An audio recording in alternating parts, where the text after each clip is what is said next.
Saat suamiku mengangkat telepon, seorang ibu asing mendekat, wajahnya penuh ketakutan. Dia meraih tanganku dan memberikan segepok uang ke genggamanku. Lalu berkata, "Jangan panggil suamimu. Lari lewat jendela. Kabur sekarang. Jangan percaya suamimu." Tapi yang kulihat di lobi sesudahnya, membuat darahku membeku. Sebelum ceritanya dimulai, silakan tulis di kolom komentar dari daerah mana saja teman-teman yang menonton cerita ini. Jangan lupa like dan subscribe agar channel ini bisa semakin berkembang dan bisa mempersembahkan cerita yang lebih menarik lagi. Salju turun perlahan di luar jendela kaca Hotel Kiyomizu Peak, membungkus seluruh Hakuba dengan warna putih yang tenang. Dari meja tempat Nara duduk bersama suaminya, pemandangan pegunungan bersinar lembut diterpa cahaya lampu kota yang memantul di permukaan salju. Ini seharusnya menjadi malam paling romantis selama hidupnya, malam bulan madu yang ia impikan bertahun-tahun. Nara merapikan jilbab sutra warna krem yang serasi dengan gaunnya. Ia menatap Adrian di seberangnya, pria yang 3 minggu lalu ia nikahi dengan penuh cinta. Adrian terlihat sempurna seperti biasa, senyum hangat, sorot lembut, sikap penuh perhatian. "Untuk kita," katanya sambil mengangkat gelas anggur non-alkohol. Nara tersenyum. Ia merasa sangat dicintai. Setelah bertahun-tahun hidup sederhana, malam ini terasa seperti mimpi. Namun, mimpi itu retak dalam hitungan detik. Ponsel Adrian bergetar di meja. Getarannya keras, mengganggu keharmonisan musik piano yang mengalun di restoran. Nara memperhatikan perubahan kecil di wajah Adrian, kerutan tajam di antara alis, rahang mengeras, dan mata yang tiba-tiba gelap. Ekspresi itu asing. Bukan Adrian yang ia kenal. Secepat itu muncul, secepat itu pula menghilang. Adrian kembali tersenyum. "Sayang, sebentar ya." Klien Tokyo panik lagi. "Aku angkat di luar," ujarnya lembut sebelum mengecup kening Nara dan berjalan pergi.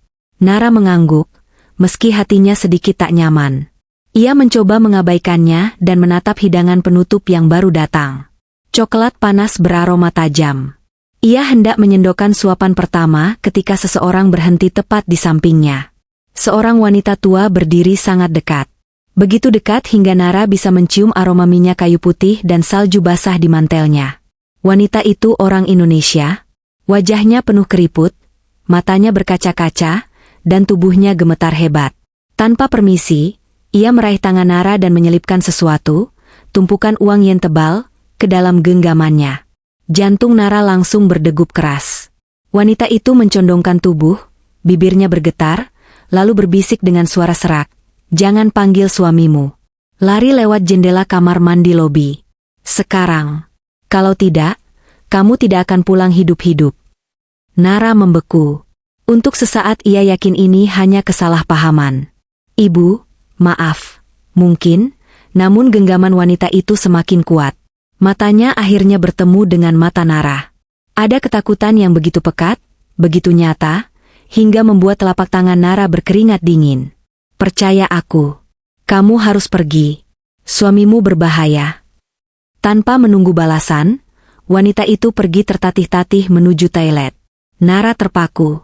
Restoran yang tadi hangat kini terasa mengancam. Ia menatap uang di tangannya, uang dalam jumlah besar, bukan untuk main-main. Ia menoleh ke jendela yang menghadap lobi hotel. Dan disitulah ia melihatnya. Adrian. Bukan sedang menelepon. Bukan sedang berbicara dengan klien. Ia berdiri di sudut lobi yang gelap bersama 2 pria berjas hitam. Wajah Adrian tegang, matanya tajam, tangannya menunjuk-nunjuk dengan kemarahan yang Nara belum pernah lihat. Tidak ada kelembutan. Tidak ada kehangatan. Hanya dingin. Dingin seperti salju di luar sana. Getaran kecil muncul di perutnya. Bukan lapar. Bukan gugup. Tapi takut. Wanita itu tidak terlihat seperti pembohong. Dan pria yang sedang ia tatap di lobi tidak terlihat seperti suami yang ia kenal selama ini. Dalam sekejap, seluruh hidup Nara berubah. Instingnya berbisik, "Pergi. Sekarang." Sebelum Adrian kembali. Nara berdiri terpaku beberapa detik setelah melihat Adrian di lobi. Tangannya berkeringat dingin, mencengkeram tumpukan uang yen yang diselipkan wanita tua itu. Musik restoran tetap mengalun lembut, tetapi Nara tidak lagi mendengar apapun selain suara detak jantungnya sendiri. Wanita itu bilang apa? Jangan panggil suamimu. Lari lewat jendela kamar mandi lobi. Kata-kata itu berputar-putar di kepalanya. Ia memaksa dirinya berdiri dengan langkah yang hampir tidak stabil. Ia tidak menoleh ke jendela, tidak ingin tahu apakah Adrian masih berada di sana. Ia hanya berjalan keluar dari restoran perlahan, menahan napas agar tidak terlihat mencurigakan. Seorang pelayan sempat menyapa, tetapi Nara hanya membalas dengan anggukan kaku. Begitu mencapai pintu restoran, ia mempercepat langkahnya menuju lobi. Bukan menuju arah Adrian, tetapi menuju koridor samping tempat toilet umum berada. Setiap langkah terasa seperti berjalan di atas pecahan kaca. Ia takut Adrian tiba-tiba muncul dari balik pilar dan memanggil namanya. Toilet lobi terlihat kosong ketika ia masuk. Tempat itu mewah, dinding marmer, cermin besar, dan lampu kuning hangat. Tetapi bagi Nara, ruang itu terasa sempit dan menyesakkan. Ia berjalan cepat ke bilik paling ujung, menutup pintunya, lalu mengunci rapat. Dia berdiri, memegang dadanya yang naik turun cepat. Tenang, Nara, tenang, bisiknya pada diri sendiri. Tapi ketenangan itu tidak pernah datang. Di dinding belakang bilik, ia melihat jendela kaca buram berukuran sedang. Tingginya mencapai dada, dipasang untuk ventilasi, bukan untuk keluar masuk manusia. Tapi itulah satu-satunya jalan. Nara naik ke atas dudukan toilet. Tangannya meraih grendel jendela yang tampak berkarat. Ia mencoba memutarnya. Tidak bergerak. Ia menarik dengan lebih keras. Tetap tidak bergerak. Kepanikannya meningkat. Suara wanita tua itu kembali terngiang. Kalau tidak, kamu tidak akan pulang hidup-hidup. Nara menahan air mata. Ia memperkuat genggaman, memutar, mengangkat, mendorong, apapun yang bisa ia lakukan. Grendel itu berbunyi klik pelan. Dan akhirnya, dengan hentakan terakhir, jendela itu terbuka ke dalam. Udara malam menerobos masuk dengan dingin yang kejam, membuat kulit Nara menegang. Ia mengintip keluar. Di luar adalah taman samping hotel. Hamparan salju tebal menutupi tanah. Jarak dari jendela ke bawah kira-kira 2 meter, cukup tinggi, tetapi masih bisa dijadikan jalur pelarian. Nafasnya tersengal. Ini gila. Dia melarikan diri dari suami sendiri. Suami yang ia nikahi dengan cinta. Suami yang sekarang terlihat seperti pria asing penuh kemarahan. Ponselnya bergetar. Suara getaran itu bagaikan petir bagi telinganya. Ia melihat layar. Adrian Mahendra Chaling. Dadanya mencelos. Ia menekan tombol silent. Ia tidak menjawab. Tangannya gemetar hebat. Maaf, aku harus pergi, bisiknya pada layar sebelum memasukkan ponsel ke tas. Ia mengangkat tubuhnya, merangkak keluar melalui jendela. Gaunnya tersangkut di ujung besi, robek, tapi ia tidak peduli. Dengan satu dorongan, Nara melompat. Tubuhnya jatuh ke tumpukan salju. Benturannya keras, membuatnya meringis, tapi salju cukup tebal untuk menahan sebagian berat tubuhnya. Dinginnya menampar kulitnya hingga terasa perih. Ia kehilangan satu sepatu, tapi tidak ada waktu untuk mencarinya. Nara bangkit dan berlari, tertatih dengan satu sepatu, menembus salju yang menutup jalan setapak kecil. Nafasnya terengah-engah, uap keluar dari mulutnya. Ia melompati pagar rendah yang memisahkan taman hotel dan trotoar. Sebuah taksi melintas perlahan di jalan yang sepi. Nara berlari ke tengah jalan, melambaikan tangan sekuat tenaga. Sopirnya langsung mengerem, kaget melihat seorang wanita bergaun malam, rambut berantakan, dan hanya memakai satu sepatu. Tanpa berpikir panjang, Nara membuka pintu dan melompat masuk ke kursi belakang. Tolong, jalan, cepat. Serunya dalam bahasa Inggris terbata-bata.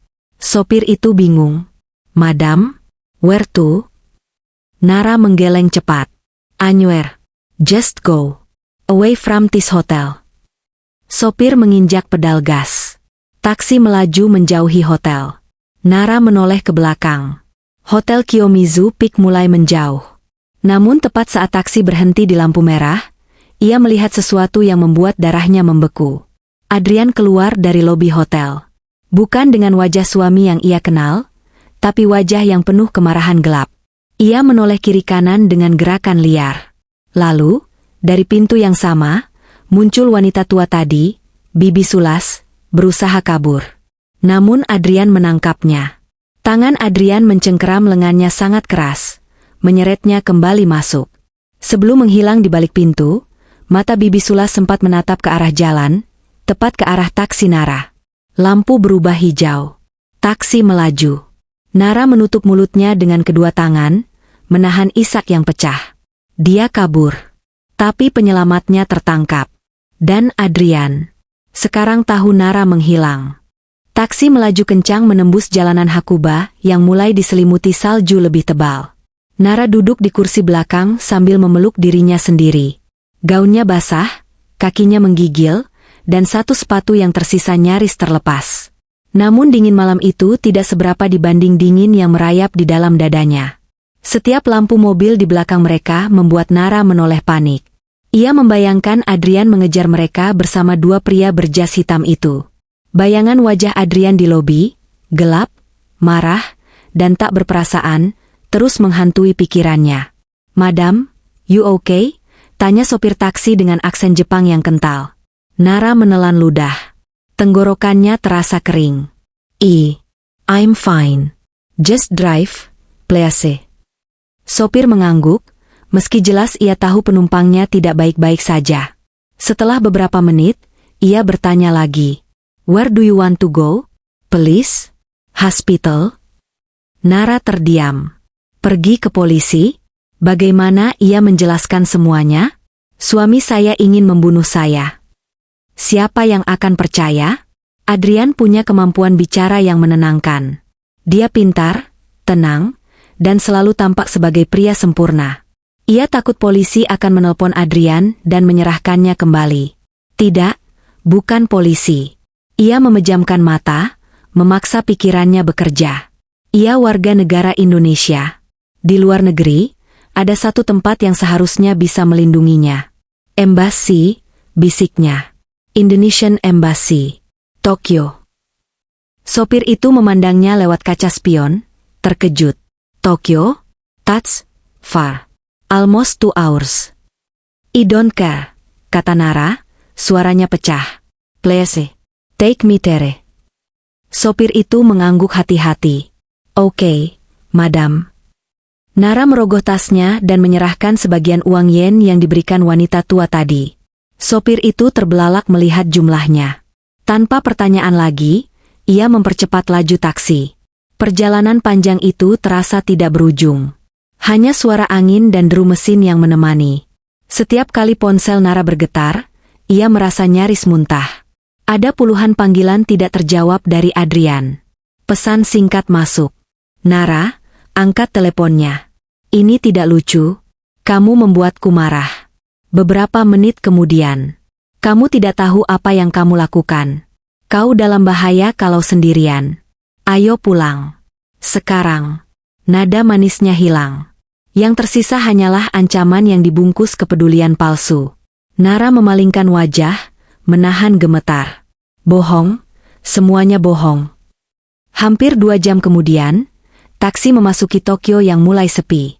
Lampu-lampu jalan menyala redup, menambah dingin suasana. Ketika akhirnya gedung besar dengan bendera merah putih terlihat, Nara merasa lututnya goyah. "It's here," kata sopir. Nara hampir menangis karena lega. Ia membayar sisanya, memberi lebih banyak dari yang seharusnya, lalu berlari tertatih ke gerbang. Seorang penjaga Jepang di pos keamanan terkejut melihat kondisinya. Nara menggedor jendela kaca kecil itu dengan gemetar. "Tolong, saya warga negara Indonesia. Saya dalam bahaya. Tolong buka pintunya." Ia menunjukkan paspor yang selalu ia simpan dalam tas kecil. Begitu penjaga itu melihat, ia langsung menghubungi seseorang di dalam. Beberapa menit kemudian, gerbang besi berderi terbuka. Seorang staf muda berbaju batik, bernama Arga, bergegas menyambutnya. "Ya Tuhan, Ibu, ayo masuk. Cepat."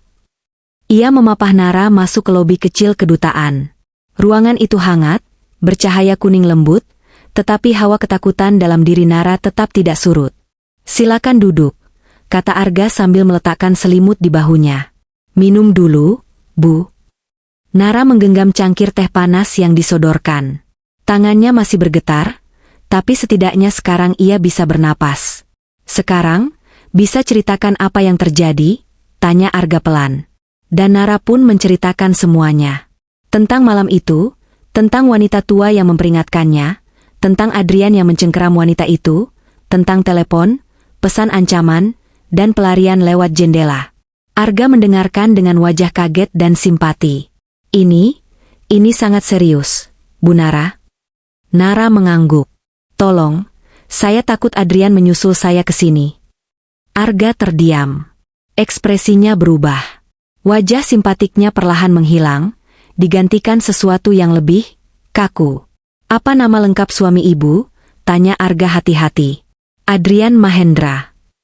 Arga berhenti menulis. Matanya membesar sedikit. Ia menelan ludah. Baik, saya catat. Dan nama ibu? Nara Wiratama. Arga mengulang kedua nama itu dengan suara rendah. Nara Wiratama. Adrian Mahendra. Ekspresi Arga berubah jelas.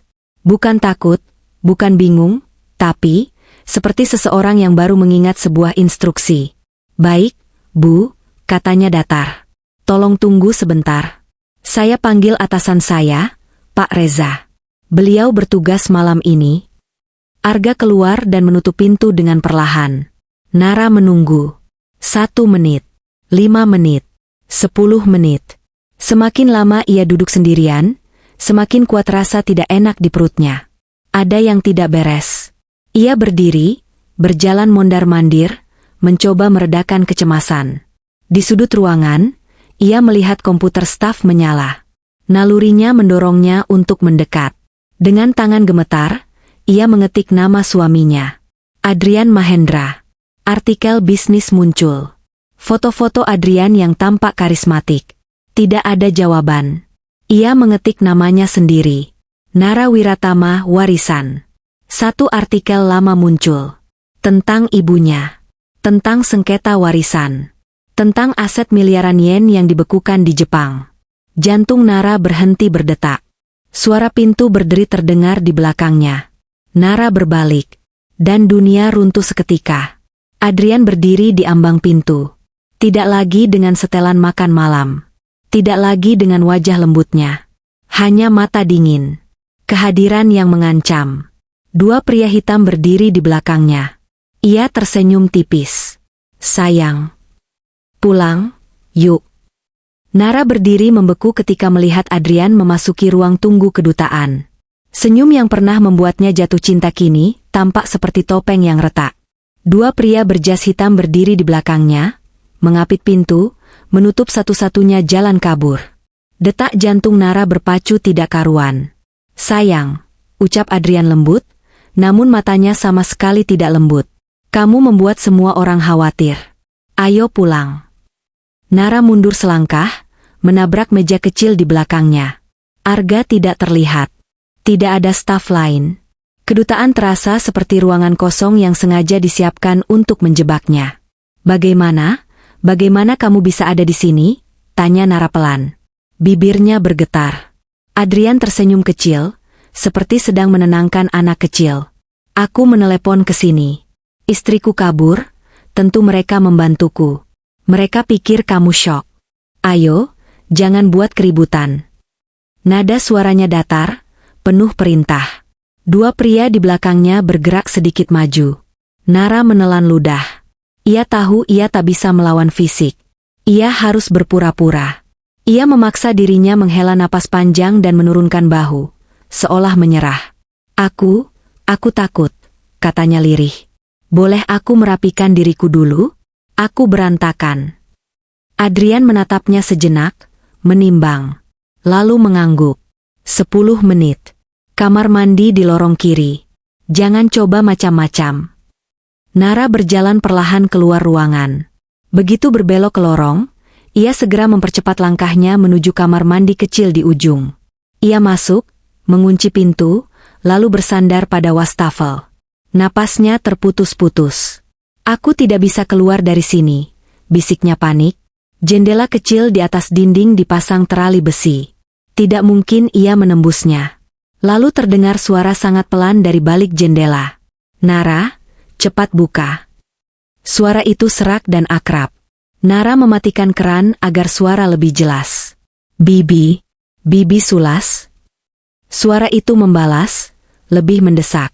Iya, Nara. Ayo cepat. Buka teralinya. Nara naik kedudukan toilet dan mengintip. Di luar, wajah wanita tua itu terlihat samar dalam gelap. Ada terali, Bei. Aku tidak bisa keluar. Di bawah wastafel. Aku titipkan sesuatu sebelum mereka mengawasimu. Nara turun, merogoh bagian bawah wastafel, dan menemukan kain lap yang membungkus sebuah obeng. Ia hampir menangis lega. Ia kembali naik, menyelipkan obeng ke kepala sekrup pertama. Tangannya gemetar, tapi ia memaksa diri tetap fokus. Satu sekrup terlepas.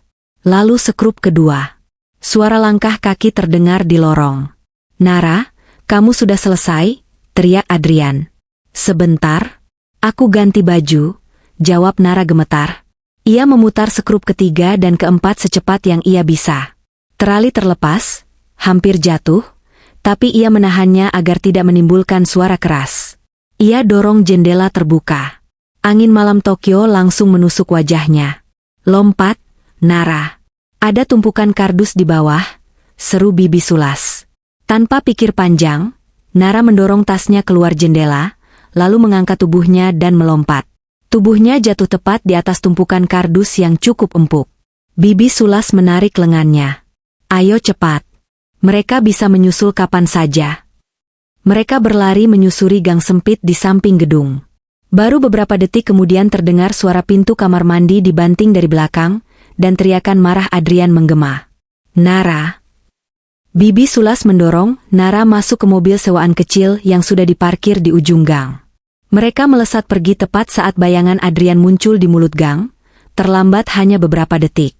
Untuk pertama kalinya sejak malam itu dimulai, Nara merasakan napas lega, meski singkat.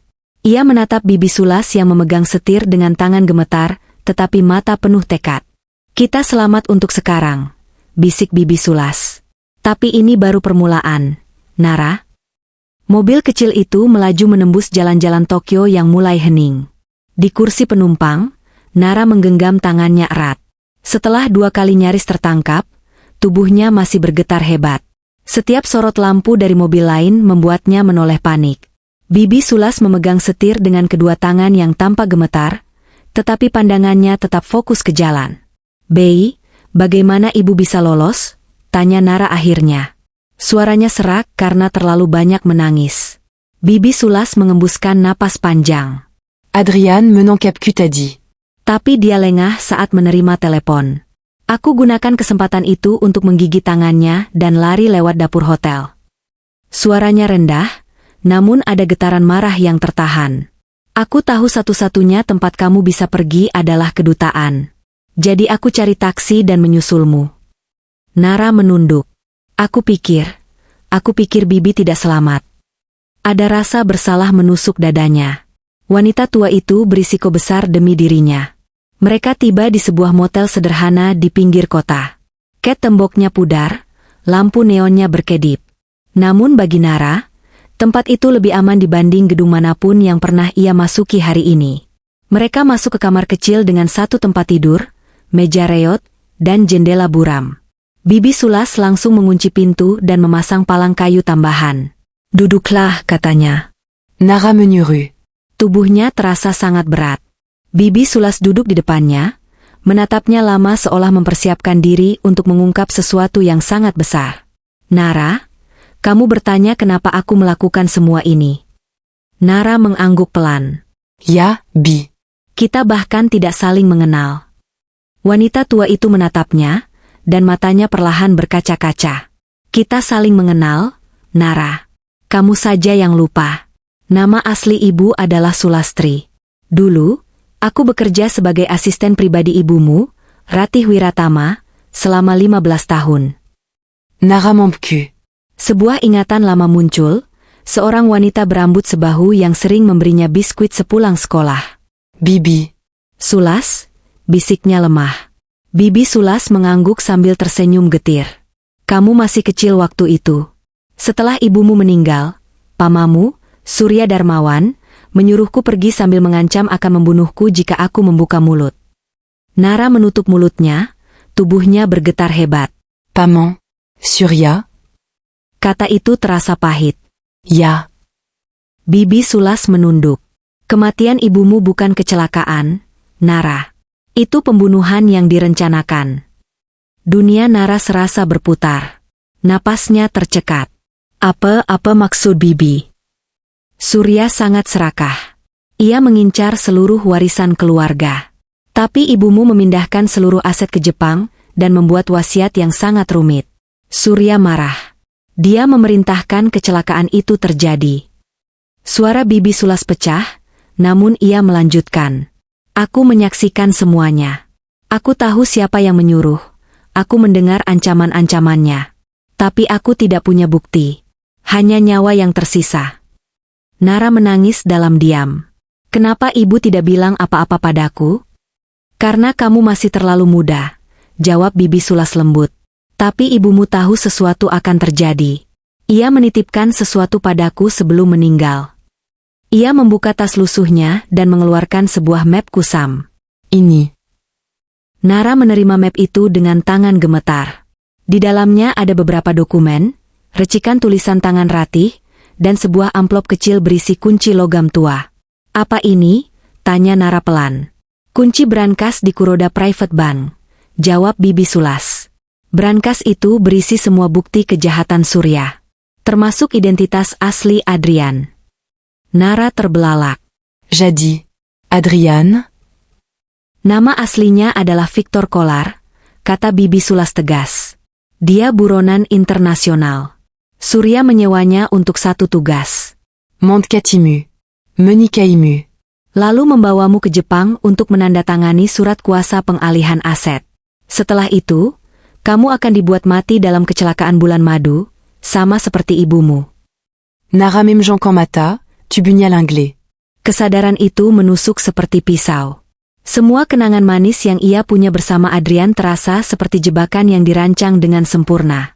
Besok pagi jam 9, lanjut Bibi Sulas, Victor dan Surya punya janji di bank untuk mencairkan seluruh aset keluargamu menggunakan surat kuasa. Kita harus ke sana lebih dulu. Nara membuka mata. Air matanya jatuh. Namun di balik kepedihan itu, ada sesuatu lain yang perlahan menyala. Amarah. Apa yang harus kita lakukan, Bei? Bibi Sulas menggenggam tangan Nara. Kita lawan mereka. Nara mengangguk. Untuk pertama kalinya sejak malam itu, ia merasakan kekuatan kecil tumbuh dalam dirinya. Ia tidak akan berlari lagi.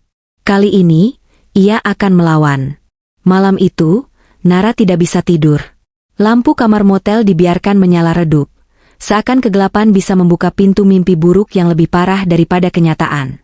Di sampingnya, Bibi Sulas tertidur setengah duduk, tubuhnya berselimut mantel tebal yang sudah kusut. Meski tampak lelah, tangan wanita tua itu tetap menggenggam tas lusuhnya erat-erat, seolah di dalamnya tersimpan seluruh hidup mereka. Nara duduk di tepi tempat tidur, memandangi kunci logam tua yang tergeletak di telapak tangannya. Ukurannya kecil, tapi beratnya seolah memenuhi seluruh ruangan. Di bagian sisinya tertulis angka yang menggores dada Nara, 909. Brankas yang menjadi harapan sekaligus bahaya. Ia menatap kunci itu lama, membayangkan ibunya ketika menitipkan kunci tersebut pada Bibi Sulas. Betapa takutnya ibunya menghadapi Surya. Betapa sendirinya ia setelah itu. Semua air mata yang selama ini ia tahan terasa ingin pecah, tetapi Nara menarik napas panjang. Ia tidak boleh rapuh. Tidak lagi. Suara gesekan kecil terdengar saat Bibi Sulas bergerak. Belum tidur? Tanyanya setengah sadar. Nara menggeleng. Tidak bisa, Bei. Wanita tua itu mengangguk pelan, seolah sudah bisa menebak jawabannya. Besok akan berat. Kamu harus jaga tenaga. Ia mengusap lengan Nara lembut. Tapi ingat, kamu tidak sendiri. Nara menelan rasa sesak di tenggorokan. Aku takut, Bei. Aku juga, jawab Bibi Sulas jujur. Tapi kita harus bergerak sebelum mereka. Kita tidak punya pilihan. Menjelang pukul 5 pagi, mereka keluar dari motel. Udara Tokyo menggigit kulit, membuat Nara merapatkan jaket hitam pinjaman dari Bibi Sulas. Mereka naik kereta pertama menuju Ginza, berganti beberapa jalur agar tidak mudah dilacak. Setiap bayangan pria berbadan besar membuat Nara menunduk. Takut itu adalah anak buah Adrian. Di dalam kereta, Nara memegang tas berisi dokumen dan kunci brankas. Ikatan logamnya dingin menembus kain. Bibi Sulas memperhatikan Nara, lalu berkata lirih, "Kamu kuat, Nar. Kamu putri Ratih. Ibumu tidak pernah takut menghadapi kebenaran." Nara menatap pantulan dirinya di jendela kereta. Rambutnya kusut, mata sembab, tetapi ada sesuatu yang baru di wajahnya, ketegasan yang sebelumnya tidak pernah ia lihat. "Aku akan selesaikan ini," bisiknya. Saat matahari mulai muncul, mereka tiba di Ginza Avenue. Jalanan masih sepi. Gedung-gedung tinggi memantulkan cahaya pagi. Di tengah deretan bangunan megah, berdiri satu gedung bercat abu elegan, Kuroda Private Bank. "Apa kamu siap?" tanya Bibi Sulas. Nara memegang kunci itu erat. "Siap." Mereka masuk ke dalam bank. Lobi mewah itu begitu tenang. Hanya terdengar suara langkah sepatu dan deru AC. Seorang resepsionis menyambut mereka dengan senyum sopan. "Selamat pagi. Ada yang bisa kami bantu?" Nara maju. "Saya ingin mengakses brankas deposit. Nomor 909. Resepsionis itu memeriksa penampilannya, tampak ragu karena pakaian mereka sederhana. Namun ketika Nara mengeluarkan paspor dan menunjukkan kunci logam tua, tatapan staf itu berubah. "Silakan ikut saya, Ibu." Mereka dibawa ke lantai bawah tanah. Ruangan itu jauh lebih dingin, berjaga oleh 2 petugas keamanan. Nara menyodorkan paspor dan menandatangani formulir. Salah satu petugas mengangguk dan mempersilakan mereka melewati pintu logam besar. Di dalam ruang brankas, dinding dipenuhi ratusan kotak deposit. Petugas menunjuk kotak berlabel 909. "Silakan gunakan kunci Anda." Tangan Nara gemetar ketika ia memasukkan kunci ke lubang brankas. Petugas memutar kunci kedua. Mekanisme besi berputar. Suara klik terdengar. Pintu kotak perlahan terbuka. Nara menahan napas. Di dalamnya terdapat beberapa map tebal, flash disk hitam, foto-foto lama, dan amplop putih yang ditandai tulisan tangan ibunya. Untuk Nara, jika sesuatu terjadi pada ibu. Air mata menggenang di mata Nara. Ia meraih amplop itu dengan hati-hati. Saat hendak membuka, suara pintu brankas berderit keras di belakang mereka. Nara dan Bibi Sulas serempak menoleh. Di ambang pintu berdiri 4 orang. 2 petugas bank. Seorang manajer berjas abu bernama Takeda. Dan di belakang mereka, Direktur Saito, wajahnya dingin dan datar. Tatapan mereka langsung menuju kotak 909 yang terbuka. "Maaf, Ibu," ujar Direktur Saito. "Kami perlu berbicara. Ada laporan mengenai brankas ini." Nara merasakan bulu kuduknya berdiri. Sesuatu tentang cara direktur menatapnya terasa salah. Sangat salah. Dan disitulah Nara sadar. Mereka belum menang. Mereka baru saja masuk ke dalam perang yang sebenarnya. Suasana di ruang brankas yang tadinya hening berubah tegang dalam sekejap ketika Direktur Saito melangkah masuk. Cahaya putih dari lampu langit-langit memantulkan kilau dingin dari badge metal di dadanya. Ia tidak tersenyum. Tidak juga marah. Ekspresinya datar, seperti seseorang yang sudah terbiasa menghadapi masalah besar dan rahasia gelap nasabah. Nara spontan menutup amplop putih pemberian ibunya. Bibi Sulas berdiri sedikit merapat, tubuhnya kaku. Manajer Takeda memperhatikan mereka dengan tatapan sulit dibaca. Petugas keamanan di belakangnya berdiri tegap, seolah siap menghalangi apapun. "Maaf mengganggu," ujar Direktur Saito, suaranya tenang namun mencurigakan. "Kami menerima pemberitahuan dari pihak tertentu terkait aktivitas brankas ini." Ia melirik angka 909. "Brankas ini sudah lama tidak diakses. Tiba-tiba hari ini Anda membukanya." Nara menahan napas. "Saya pemiliknya. Ini milik mendiang ibu saya." Saito menyilangkan tangan. "Saya mengerti. Tapi ada hal yang harus kami klarifikasi. Kami perlu memastikan tidak ada sengketa hukum." Nara merasakan kekhawatiran merayap ke tengkuknya. Sengketa. Kata itu mengisyaratkan seseorang sudah lebih dulu mengajukan keberatan. Surya? Atau Adrian? Apakah mereka sudah melapor ke bank? Manajer Takeda membuka tablet dan memperlihatkan dokumen digital kepada Saito. Direktur itu membaca cepat, lalu menatap Nara. Ibu Nara Wiratama, apakah Anda datang bersama suami Anda? Nara membeku. Tidak. Saito mengusap dagunya. Aneh. Beberapa jam lalu, ada pihak yang mengaku sebagai suami Anda. Ia membawa salinan akta nikah. Ia menyatakan Anda tidak dalam keadaan stabil dan berpotensi mengakses brankas tanpa izin. Nara merinding. Adrian sudah mendahuluinya. Itu tidak benar, katanya tegas. Saya dalam keadaan sadar. Saya bukan tahanan siapapun. Saya datang sendiri. Bibi Sulas maju selangkah. Anak ini dikejar-kejar. Suaminya bukan orang baik. Saito mengangkat tangan, menenangkan. Kami tidak menilai kehidupan pribadi Anda. Tapi kami harus mengikuti protokol. Ia menatap petugas. Bawa mereka ke ruang peninjauan dokumen. Kita selesaikan di atas. Nara dan Bibi Sulas diapit menuju lift khusus. Ruangannya sempit, lampu kuning redup. Saat pintu menutup, Nara meraih tangan Bibi Sulas erat-erat. Bei, mereka tidak percaya. Tenang, bisik Bibi Sulas. Fokus. Buktinya ada di tangan kita. Lift berhenti di lantai 8, bagian khusus private banking. Ruangannya sunyi, karpet tebal, dan dinding berlapis panel kayu gelap. Mereka diarahkan ke sebuah ruang konferensi kecil. Pintu ditutup. Suara mekanis kunci otomatis terdengar. Ruangan itu terasa seperti ruang interogasi versi mewah. Saito duduk di ujung meja, sementara Takeda menyalakan layar proyektor kecil. Ibu Nara, sebelum Anda mengakses isi brankas, kami harus memastikan kepemilikan legalnya. Nara mengangguk meski gugup. Ia membuka map, mengeluarkan dokumen yang ditinggalkan ibunya. Ada surat wasiat, fotokopi paspor Ratih, dan pernyataan kepemilikan. Saito memeriksa perlahan, wajahnya tak menunjukkan emosi. Tapi Takeda tiba-tiba ragu.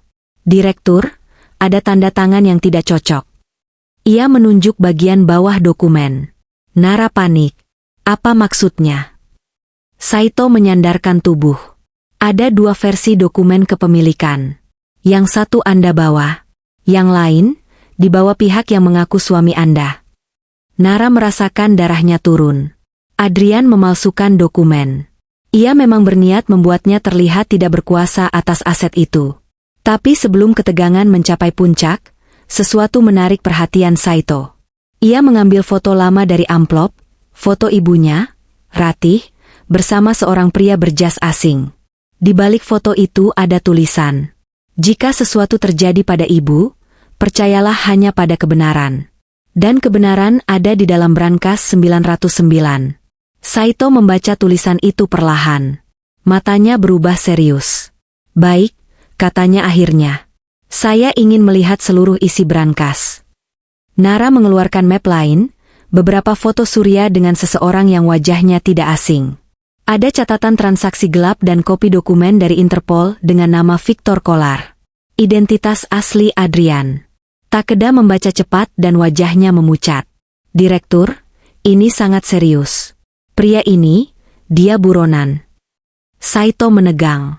Anda yakin data ini tidak dipalsukan? Nara menatapnya lurus. Suami saya bukan Adrian. Dia Victor Kolar. Dia dibayar paman saya untuk membunuh saya. Ruang itu hening. Lalu Saito berdiri pelan. Kita harus menghubungi otoritas khusus. Tapi sebelum itu, saya perlu memverifikasi data ini lebih lanjut. Ia memandang petugas. Pastikan tidak ada siapapun yang boleh masuk. Namun belum sempat mereka bergerak, suara alarm pintu berbunyi singkat. Seseorang sedang mencoba masuk ke area private banking. Saito menatap layar monitor di meja. Wajahnya menegang. Di kamera koridor, terlihat 3 orang mendekat. Nara merasa napasnya hilang. Pria di tengah itu sangat ia kenal. Adrian. Dan ia datang tepat ke arah mereka. Monitor kecil di meja berkedip menampilkan 3 sosok berjalan cepat di lorong private banking. Adrian berada di depan dengan langkah panjang, wajahnya tegang namun penuh kendali. Dua pria asing berjas hitam mengikutinya, tubuh besar dan gerak mereka terlalu disiplin untuk disebut sekadar pengawal. Mereka seperti bayangan gelap yang menelusuri jejak Nara. Saito berdiri tegak. Mereka tidak boleh masuk. Ruangan ini zona terbatas. Takeda panik. Direktur, akses sidik jari Adrian masih aktif di sistem karena ia mengklaim sebagai suami legal. Nara meremas ujung kursinya. Dia bukan suami saya. Dia pemalsu identitas. Saito menatapnya singkat. Saya percaya. Tapi sistem bank tidak peduli siapa yang benar. Sistem hanya mengenali data yang sudah masuk.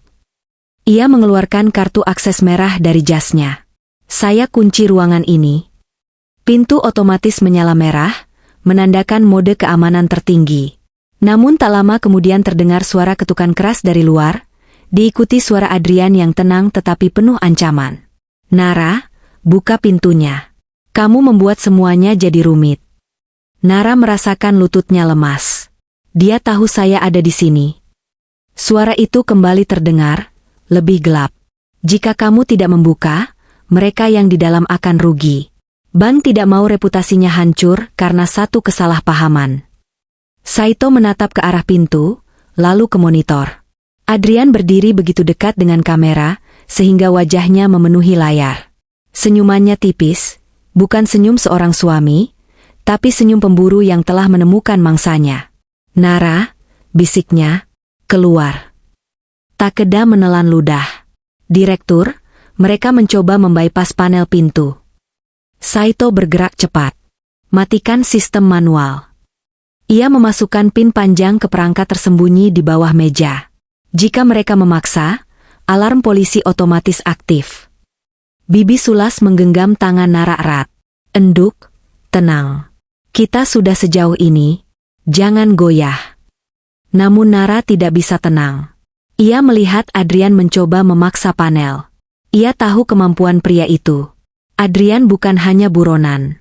Ia adalah spesialis infiltrasi. Jika sistem bank gagal menahan, pintu itu bisa terbuka kapan saja. Tiba-tiba suara denting keras terdengar. Panel luar terbuka paksa. Saito terkejut. Mustahil. Hanya staf inti yang tahu cara membobol panel manual. Nara memicingkan mata ke monitor. Seorang pria tua mengenakan jas abu-abu berdiri di samping Adrian. Rambut peraknya rapi, wajahnya tenang. Ia menekan sesuatu di balik lapisan panel. Takeda berbisik ngeri. Itu Tuan Nakamura, Ketua Dewan Bank. Nara tidak percaya. Dia berpihak pada Adrian. Saito terlihat murka. Kalau benar, situasi ini jauh lebih berbahaya dari yang kita duga. Nakamura menatap lurus ke kamera, seolah tahu mereka sedang melihat. Lalu dia berbicara pelan pada Adrian, bibirnya bergerak jelas meski tanpa suara. Lakukan cepat. Saya akan bersihkan sisanya.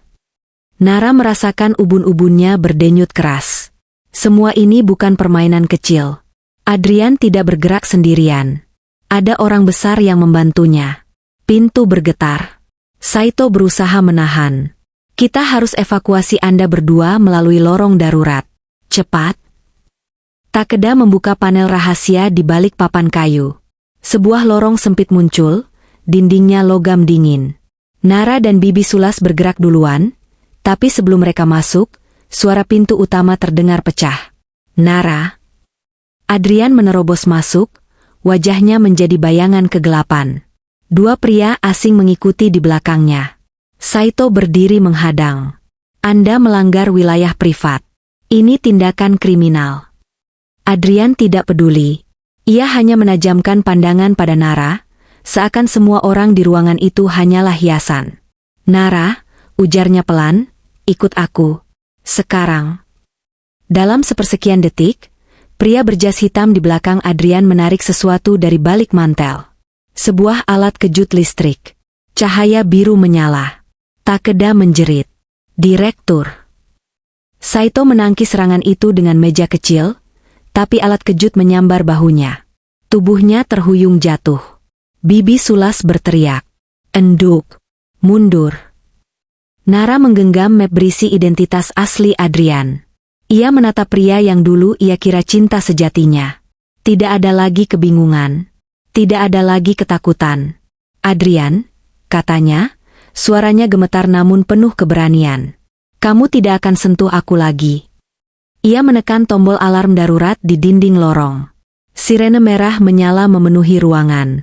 Pintu darurat di ujung lorong terbuka otomatis. Bibi Sulas menarik Nara masuk sebelum Adrian sempat meraih mereka.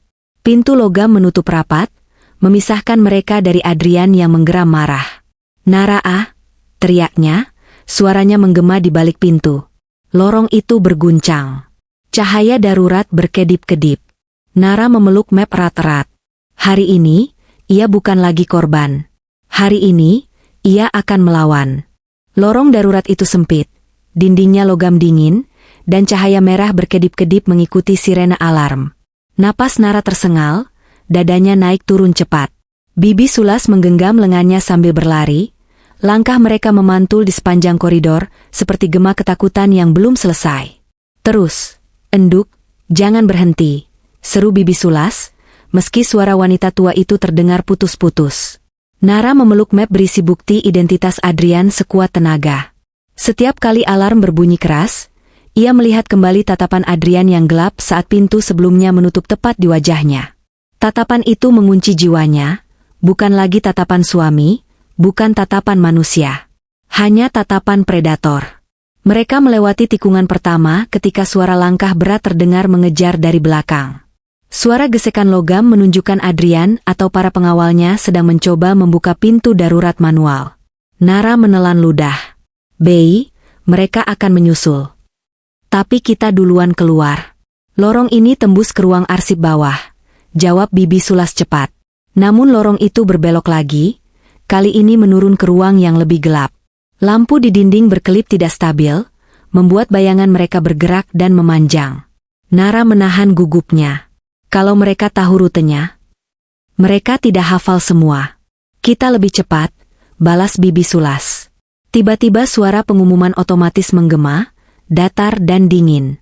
Area keamanan 4 terlanggar. Petugas harap menuju titik penyekatan. Suara itu membuat jantung Nara berdegup 2 kali lebih cepat. Serangan Adrian memicu protokol lockdown, dan itu bisa berarti lorong tertentu akan tertutup otomatis. Jika mereka terjebak di dalam, Bei, kita harus keluar sebelum semua pintu terkunci. Mereka mempercepat langkah. Udara dingin berubah semakin lembab. Lorong membawa mereka ke pintu logam besar bertanda Records Vault B2. Bibi Sulas menempelkan kartu akses yang ia ambil dari kantor Saito sebelum kabur. Lampu hijau menyala. Cepat, masuk. Begitu pintu terbuka, mereka didorong masuk oleh desakan udara hangat ruangan arsip. Deretan lemari besi memenuhi ruangan selebar aula kecil. Bau kertas tua menusuk. Pintu menutup otomatis di belakang mereka. Nara terdiam sejenak. Bei, kita aman? Belum sempat Bibi Sulas menjawab, suara dentuman keras terdengar dari luar lorong yang mereka tinggalkan.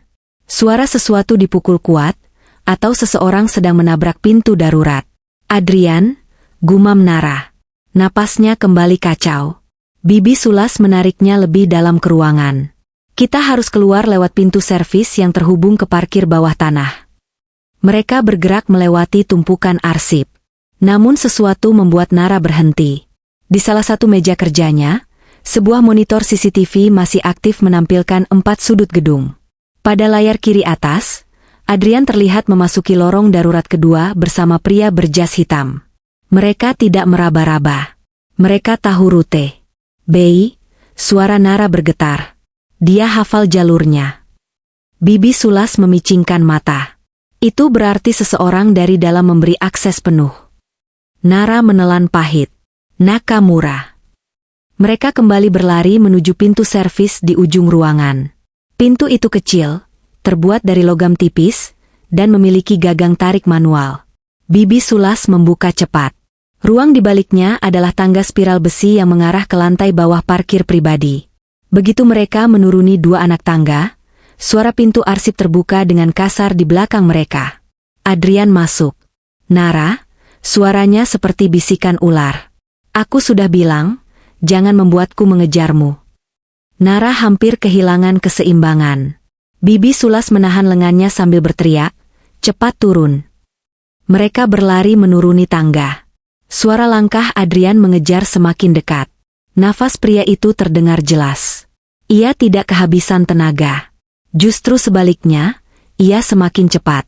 Saat mereka mencapai pintu bawah tangga menuju parkir, Nara mendorong pintu itu kuat-kuat. Lampu putih menyala terang, menampilkan ruangan luas dengan jejeran mobil mewah. Namun ruang itu sunyi. Tidak ada orang. Tidak ada penjaga. Hati-hati, Enduk. Ini jebakan paling mudah, bisik Bibi Sulas.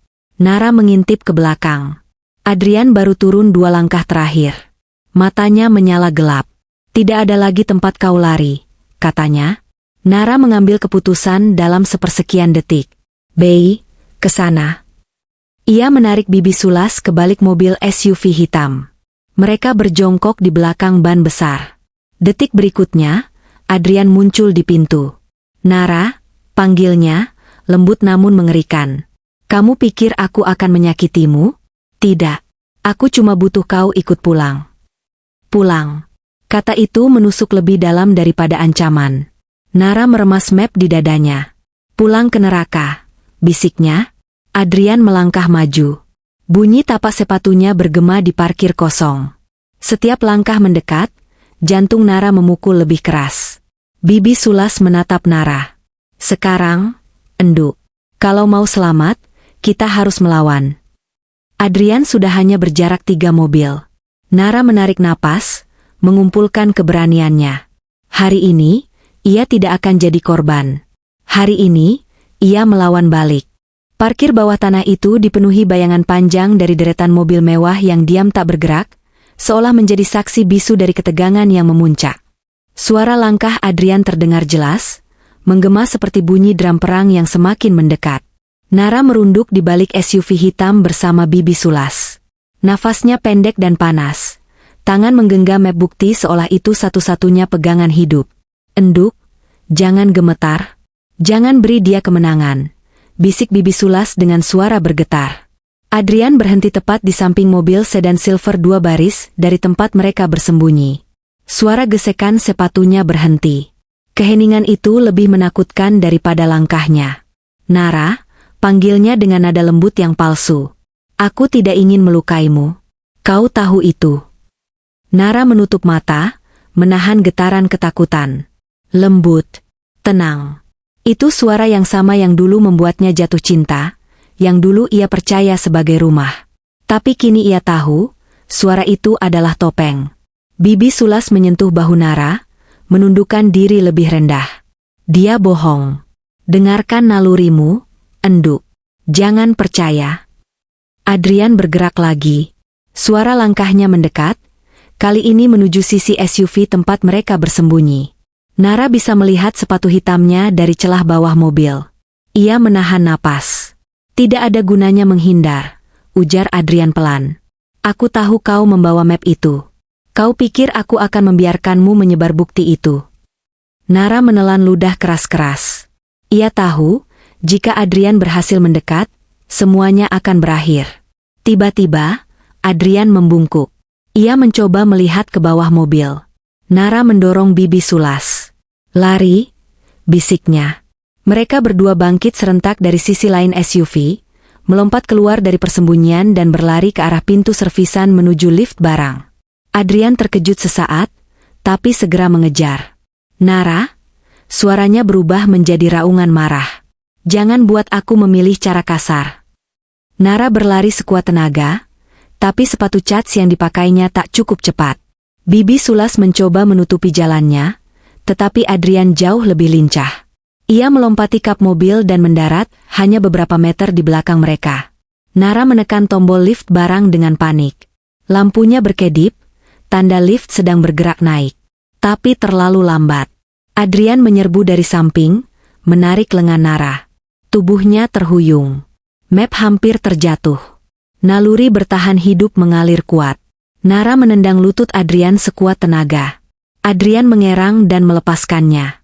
Berani sekali kau, desisnya, wajahnya memerah. Bibi Sulas menghampiri Adrian dan memukulnya dengan tas kecil. Adrian menangkis dengan kasar. Menjauh. Bentaknya sambil mendorong tubuh Bibi Sulas hingga wanita tua itu jatuh. Bibi. Nara berteriak. Bibi Sulas meringis, namun memberi isyarat agar Nara tidak mendekat. Lari, enduk, jangan pikirkan aku. Lift tiba. Pintu logam terbuka perlahan. Adrian kembali menyerbu. Nara berlari ke arah lift. Map di dadanya bergetar karena langkahnya yang kacau. Adrian hampir meraih lengannya ketika alarm keras mulai meraung dari seluruh area parkir. Keamanan menuju lantai B5. Pelanggaran akses terdeteksi. Adrian mendesis frustrasi. Sial. Ia mempercepat langkah. Nara meloncat masuk ke lift, menekan tombol tutup berkali-kali. Pintu bergerak, sangat lambat. Terlalu lambat. Adrian menendang pintu lift. Nara. Pintu hampir menutup ketika tangan Adrian menyelinap masuk. Jari-jari kuatnya menahan pintu, memaksanya terbuka kembali. Nara menjerit, mendorong pintu dengan bahu, tapi kekuatan fisiknya tak sebanding. Dalam sekejap, Adrian melangkah masuk ke lift. Ruangan sempit itu menelan mereka berdua dalam ketegangan baru. Tidak ada jalan keluar. Tidak ada tempat sembunyi. Nara, ucap Adrian perlahan, napasnya dekat, terlalu dekat. Kau membuat ini terlalu sulit. Aku hanya ingin mengambil apa yang harusnya sudah menjadi milikku. Ia mengulurkan tangan ke Map. Nara mundur sambil menahan air mata yang menyengat. Kau tidak akan dapatkan apapun dariku. Adrian mendekat. Jangan memaksa. Lift bergerak naik, getarannya membuat keseimbangan mereka goyah. Ketika lift mencapai lantai berikutnya, pintu mulai terbuka. Tapi sebelum pintu benar-benar melebar, Adrian meraih Map dan menariknya kasar. Nara melawan sekuat tenaga, tubuhnya terlempar ke samping. Dalam tarikan brutal itu, Map robek sebagian. Lembaran bukti berserakan di lantai lift. Adrian melihat ke bawah. Wajahnya berubah pucat. Data itu terlalu banyak untuk ia kumpulkan dengan cepat. Dan yang lebih parah, di pintu lift, 3 petugas keamanan bank berdiri dengan senjata kejut siap digunakan. Lepaskan dia, ujar salah satu petugas dengan suara tegas. Adrian mengangkat wajah. Senyumnya hilang. Tatapannya penuh kebencian. Dalam sekejap, ia memilih satu hal yang selalu dilakukan pria putus asa. Ia kabur. Dia menabrak tombol darurat di samping lift dan berlari ke lorong samping sebelum petugas sempat bereaksi. Kejar dia, teriak petugas. Beberapa petugas mengejar Adrian, sementara 2 lainnya mengevakuasi Nara keluar dari lift. Map Nara terikat erat di tangannya yang gemetar. Ia selamat. Untuk saat ini, tapi Adrian masih bebas. Dan ia berjanji akan kembali. Langkah kaki para petugas keamanan menggema di sepanjang lorong putih ban, ketika Nara dibawa keluar dari lift. 2 di sisi kanan, 1 di belakang. Mereka bergerak cepat namun teratur, seolah mengawal saksi penting dalam penyelidikan besar. Bibi Sulas menyusul dari belakang dengan tertatih, namun matanya tetap tajam mengawasi sekeliling. Nara memeluk Map yang tersisa setelah perkelahian tadi, sebagian tepinya robek, namun dokumen utamanya masih utuh. Dadanya masih naik turun cepat, tetapi pikirannya mulai jernih. Untuk pertama kalinya sejak perburuan ini dimulai, ia merasa roda takdir mulai berputar ke arahnya. Di ujung lorong, sebuah pintu kaca otomatis terbuka menuju ruang rapat darurat. Direktur Saito berdiri di tengah ruangan, bahunya dibalut perban akibat serangan alat kejut Adrian sebelumnya. Namun tatapannya tegas, seperti seseorang yang siap mengambil kendali. Nara, ujarnya, duduklah. Kita harus berbicara sebelum polisi federal tiba. Nara duduk perlahan. Kursinya empuk, namun tekanan di dadanya belum mereda. Bibi Sulas duduk di samping, menggenggam tangan Nara seolah ingin memastikan cucu sahabatnya itu tetap berada di dunia nyata. Saito menatap kedua wanita itu. Saya meminta maaf atas apa yang terjadi.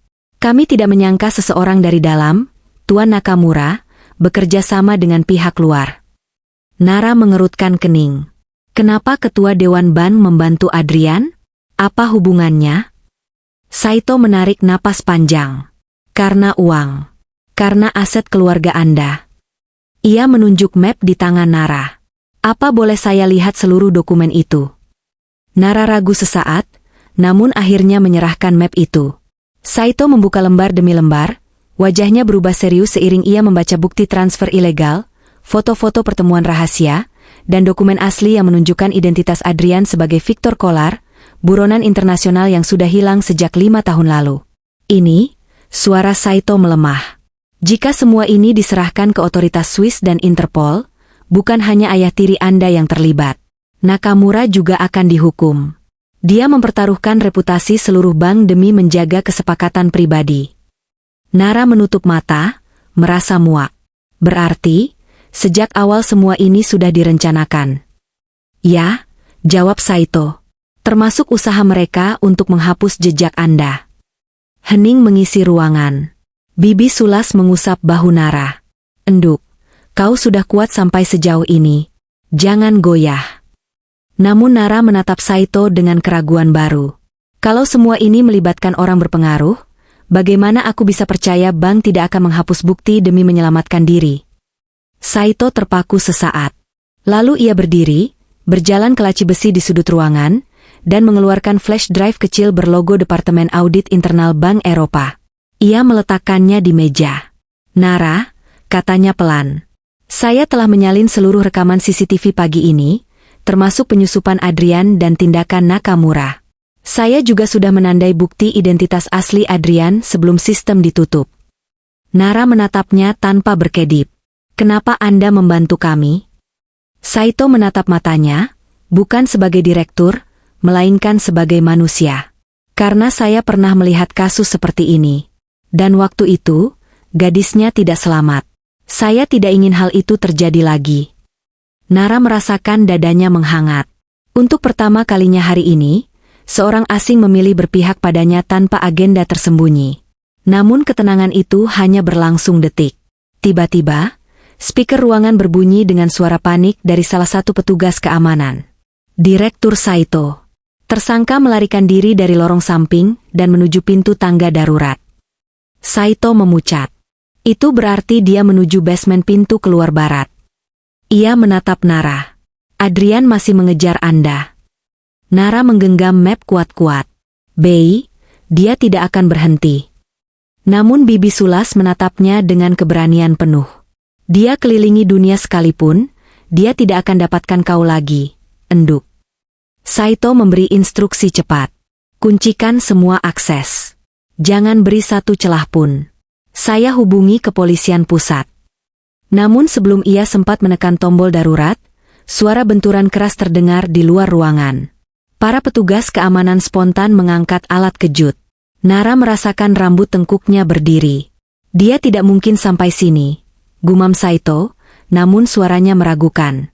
Detik berikutnya, pintu ruang rapat bergetar kuat, seolah dipukul seseorang dari luar. Sekali. 2 kali, 3 kali. Semua orang menegang. Pukulan keempat membuat engsel pintu bengkok. Astagfirullah, bisik Bibi Sulas sambil memeluk Nara erat. Saito berdiri maju, mencoba menahan pintu dengan tubuhnya. Kunci semuanya. Sekarang. Namun sebelum perintah itu selesai, sebuah suara muncul dari balik pintu, suara yang masih lembut, namun kini dipenuhi kegilaan terpendam. Nara, ayo pulang. Pintu hampir jebol, dan Nara tahu, babak terakhir akan dimulai. Pintu ruang rapat berguncang hebat. Engselnya berderit, logamnya melengkung. Setiap hantaman membuat seluruh ruangan bergetar. Para petugas keamanan memasang posisi bertahan. Saito menekan tombol alarm internal yang menyala merah di dinding. Namun dari balik pintu, suara Adrian terdengar semakin tidak stabil. Nara, kau tidak bisa lari. Kau milikku. Bibi Sulas memeluk Nara lebih erat. Enduk, tetap di belakang Bei. Jangan maju. Nara menggeleng. Bei, dia akan jebolkan pintunya. Saito menunjuk ke sudut ruangan. Ada pintu evakuasi kecil di belakang lemari. Gunakan itu. Pergi sekarang. Nara menoleh. Pintu besi kecil itu nyaris tak terlihat, menyatu dengan panel kayu. Namun sebelum ia sempat melangkah, dentuman terakhir menghancurkan engsel. Pintu rapat terpelanting masuk, membentur meja dan pecah menjadi serpihan. Adrian berdiri di ambang. Rambutnya acak-acakan, napasnya berat, wajahnya penuh kemarahan yang mentah. Pria itu bukan lagi bayangan cinta masa lalu. Ia menjelma sosok yang akan menembus apapun demi tujuan tunggal, menyingkirkan Nara. Nara, katanya pelan. Serahkan berkas itu. Hanya itu yang kuinginkan. Nara merasakan detak jantungnya berhenti sejenak. Namun ia melangkah maju setengah langkah. Kau tidak akan mendapatkannya. Adrian mengangkat pisaunya, pisau lipat yang sama yang ia gunakan di bank sebelumnya. Jangan memaksa. Petugas keamanan menyerbu maju, tetapi Adrian bergerak seperti kilat. Ia menendang meja, membuat penghalang dadakan. Meja itu terpental dan menabrak dua petugas hingga mereka jatuh. Adrian melompat melewati meja dan mengarah langsung ke Nara. Bibi Sulas berteriak. Enduk. Awas. Nara menghindar, nyaris kehilangan keseimbangan. Pisau Adrian menggores udara tepat di samping pipinya. Saito mencoba menahan Adrian dari belakang, namun pria itu menghantamkan sikunya, membuat Saito terjatuh. Adrian kembali menatap Nara. Kau membuatku melakukan ini. Nara mundur-mundur, hingga punggungnya menabrak dinding. Ia memeluk map bukti erat-erat. Adrian mendekat, pisaunya terangkat. Ini berakhir, desisnya. Detik itu, Bibi Sulas muncul dari samping dengan keberanian luar biasa. Ia mengangkat tabung pemadam kebakaran dan menghantamkan ke lengan Adrian. Jangan sentuh dia. Adrian mendorong Bibi Sulas dengan kasar. Wanita tua itu terjatuh keras. Bibi. Nara menjerit, lututnya lemas. Adrian berbalik, dan itulah kesalahan fatalnya. Dengan sisa kekuatan, Nara menendang lutut Adrian sekuat tenaga. Adrian terhuyung. Pisau terlepas dari tangannya, meluncur jauh. Saat ia mencoba bangkit lagi, 3 petugas keamanan yang sebelumnya terpojok langsung menerjang dalam satu gerakan terlatih. Mereka membanting Adrian ke lantai. Tangannya dipelintir, wajahnya ditekan ke lantai. Adrian meronta seperti binatang liar. Lepaskan. Kalian tidak tahu siapa aku. Namun jeritannya tenggelam oleh suara borgol mengklik. Petugas federal yang baru tiba masuk menyusul. Salah satu dari mereka menunjukkan dokumen resmi. Kami dari Kepolisian Federal Swiss. Tersangka Victor Kolar ditahan atas tuduhan percobaan pembunuhan, pemalsuan identitas, tindak kriminal lintas negara, dan keterlibatan dalam pembunuhan berencana. Adrian terdiam.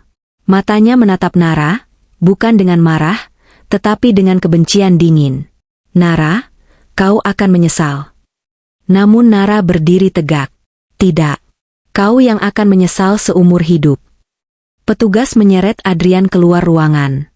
Ketika sosok itu menghilang di balik pintu, seluruh energi tegang yang menahan udara ruangan runtuh. Nara akhirnya terjatuh berlutut di samping Bibi Sulas. "Bi. Bi tidak apa-apa?" tanya Nara dengan suara bergetar. Bibi Sulas tersenyum lemah. "Tidak apa, Enduk, yang penting kau selamat." Nara memeluknya erat, air mata jatuh tanpa kendali, bukan hanya karena takut, tetapi karena syukur. Beberapa menit kemudian, Direktur Saito mendekat dengan dokumen resmi. "Nara, bukti-bukti ini sekarang berada dalam perlindungan negara. Semua aset keluarga Anda akan diamankan di bawah nama asli Anda.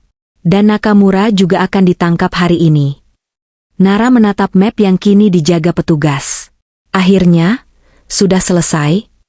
Saito menggeleng pelan. "Tidak sepenuhnya. Ini awal dari hidup baru Anda. Kebebasan yang seharusnya sudah Anda miliki sejak lama." Nara menarik napas panjang. Untuk pertama kalinya sejak perjalanan neraka ini dimulai, ia merasakan dadanya sedikit lega. Ia menoleh ke Bibi Sulas. "Bei, kita berhasil." Bibi Sulas mengangguk sambil memegang tangan Nara erat. "Karena kau berani, Enduk. Keberanianmu menyelamatkan kita." Saat mereka keluar dari ruang rapat menuju lobi bank, matahari sore memancar dari kaca tinggi gedung. Cahaya itu terasa hangat di kulit Nara, hangat dengan cara yang tidak pernah ia rasakan sejak kepergian ibunya. Di depan gedung, mobil polisi berbaris. Wartawan sudah memenuhi area. Namun Nara tidak gentar. Ia melangkah keluar dengan kepala tegak membawa nama keluarga yang akhirnya dibersihkan. Di belakangnya, pintu mobil polisi menutup dengan suara keras, mengunci Adrian selamanya dari hidupnya. Perburuan itu selesai. Dan Nara akhirnya bebas.